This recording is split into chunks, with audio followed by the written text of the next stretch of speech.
Don't forget to subscribe, and turn on notifications. We upload daily, and check the source of this video to view all the images and videos if there was any.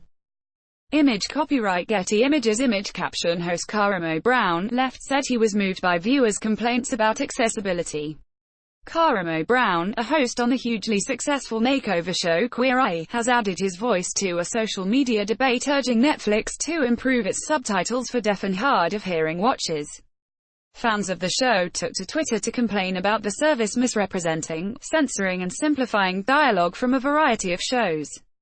Mr. Brown, the Queer Eye cast member who focuses on culture, said reading fan comments had broken his heart. Tweets by Rogan Shannon, a deaf Netflix fan, in which he demanded that the service explain why it was not captioning word for word, have been shared thousands of times in recent days. Image copyright Rogan Shannon. Image caption Mr. Shannon says new Netflix series have a lot of errors and issues with their captions. His tweets claim the subtitles censor profanity and edit dialogue for brevity. Others accused the service of failing to caption foreign language inserts and correcting distinct dialects into standard English.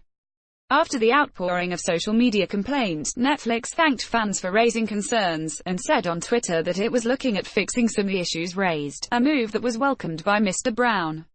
Skip Twitter post by @Netflix helps. We've heard about the caption issues on the service, specifically for Queer Eye. After looking into it, there's lots of dialogue missing from the Fab Five that shouldn't be. We're fixing it. In some cases, we do bleep incidental profanity from our unscripted series. Netflix CS @Netflix helps, June 28, 2018 report.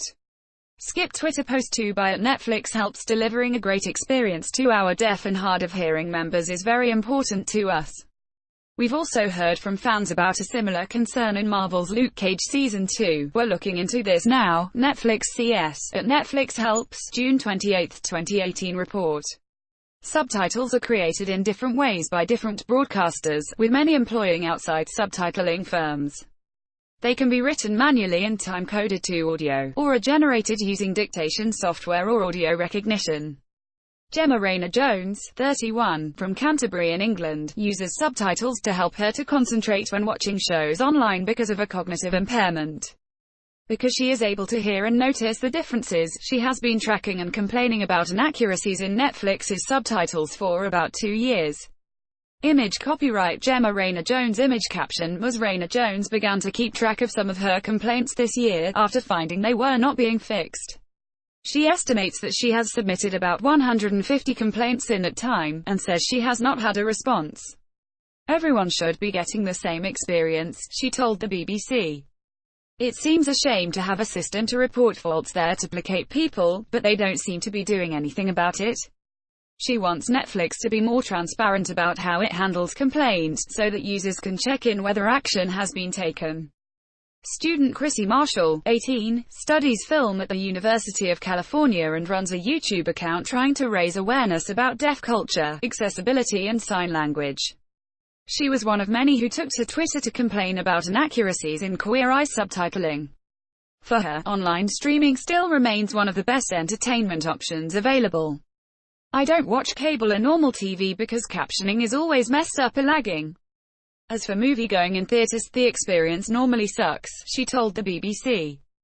Image copyright Chrissy Marshall. Image caption Chrissy Marshall says she finds it offensive when she can lip-read differences with captions. Netflix is what I use as a primary source for streaming because typically it is the most accessible, but even the most accessible has its issues.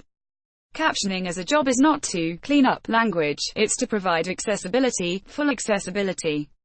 We don't care if it's a bad word, vulgar, or maybe inappropriate. If hearing people get to know what is being said, we deserve to know as well. This is not an issue isolated to Netflix itself. While regulations are in place for closed captioning, user-activated subtitles on typical television services, many on-demand services still lag behind. One YouTube vlogger, Ricky Pointer, has dedicated years to working on accessibility on the platform, lobbying it to improve its automatic subtitle service using the hashtag #NoMoreCRAPtions. second-class service. In the U.S., the Federal Communications Commission has strict regulations which specify that captions must match the spoken words in the dialogue and convey background noises and other sounds to the fullest extent possible, but it only requires the regulations on shows on television, which means that Netflix-exclusive original series may not qualify. The National Association of the Deaf sued and made a 4-year agreement with Netflix in 2012, where it committed to ensuring all its programs were subtitled.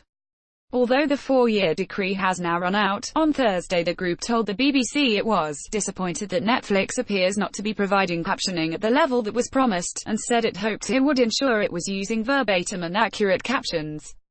In the UK, Action on Hearing Loss has spent 3 years on a Subtitle It campaign aiming to get the UK government to extend regulation to captioning of video-on-demand content. Dr. Roger Wicks, the group's Director of Policy and Campaigns, told the BBC that any attempt by providers to summarise or edit language on subtitles was a very bad approach, which could lead to people who were deaf or hard of hearing feeling alienated or patronised. Subtitles are a replacement for speech, they're meant to be verbatim so people have full access, he told the BBC. Any attempt to summarise is offering a second-class service. I think this is well-intentioned, but it's getting it wrong. He told the BBC his group intended to contact Netflix over the issue. Mr. Shannon, whose widely shared tweets helped spark the debate, wants the company to change and check the way it subtitles its shows. I'd like to see more oversight on captioning agencies, more strict procedures for checking the captions, he told the BBC. I'd also like to see those who are doing the hiring, such as Netflix, to check that all the files that they get are accurate, and not just assume they did everything right. I'm aware that it's time-consuming, but this will continue to be a problem if there are no checks and balances. Accessibility really matters. Follow us on Facebook, on Twitter at BBC Newsance, or on Instagram at BBC Newsance. If you have a story suggestion, email entertainment.news@bbc.co.uk.